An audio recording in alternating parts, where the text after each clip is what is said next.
The hardest thing in life, the hardest thing in Islam, is seeing the world how you should see it. Perception is everything. What happens in this world doesn't really matter. How we perceive it is what matters. That is what defines reality for each and every single one of us. When we are ignorant, we see evil as good and good as evil. We are tempted by evil. We want to do it because we think it's good. And that is something that God warns us in the Quran against. When Prophet Muhammad, peace be upon him, and any other prophet went to their people, they were living in a state of ignorance, jahiliyyah as it's called in Arabic. They thought that evil was good and good was evil, and they were doing all these kinds of abominations.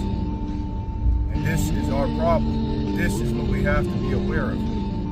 So when a man thinks about drugs, when they are offered drugs, their perception is that this is going to make them feel good, have a good experience, when it's very apparent where it leads to. They see the addicts begging on the streets and dying by the hundreds of thousands every year.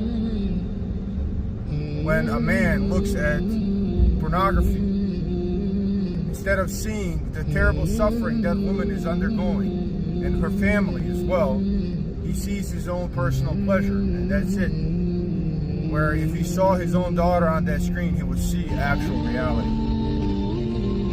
When men want to commit zina, when they want to fornicate, they come up with excuses and even incorporate them in religion, in Islam. And they say, oh, God authorized, made halal, made lawful temporary marriages.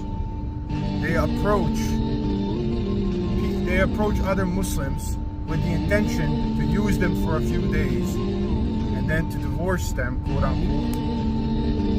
Essentially trying to put legalizing prostitution upon God. When a woman wants to kill her child, when she wants to rip it out of her womb, she is told that it's not alive. It's not a life. Go ahead and do it. And she wants to believe that because at that point that is what she wants done. But it is alive.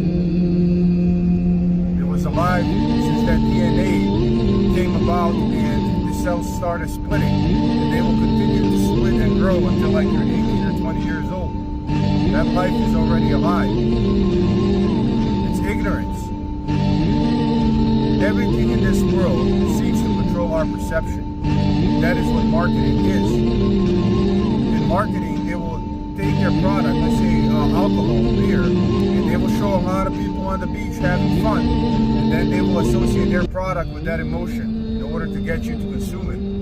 That is how marketing works. It associates products with emotions.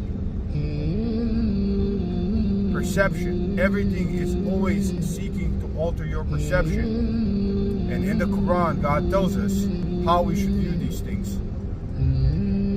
Do not think that evil is good and good is evil, because this is one of the greatest warnings of the Quran. This is complete blindness. This is how you die. This is how you are destroyed. So if you are a Muslim, your first job is to stay away from haram and do what is halal. Stay away from the forbidden and do what is commanded. But your ultimate duty is to work on your own perception. So when you hear things that God hates, when you see things that God hates, like pornography, that you are disgusted by them, and when you gain that correct perception, that is when everything becomes easy. Even when you gain correct perception between life and death, that is when you become truly free. The life of this dunya is temporary, and death is freedom for those who believe and do good. And when you gain that perception and when you internalize it, just like when you would see, if you were a man that used to be addicted to pornography, and now you see it and you're disgusted by it, you have changed your perception. You don't even have to have that fight anymore. That is who you are now. And this is the ultimate goal of Islam. While we are alive, this is what we want to do. Change your perception. Do not succumb to marketing.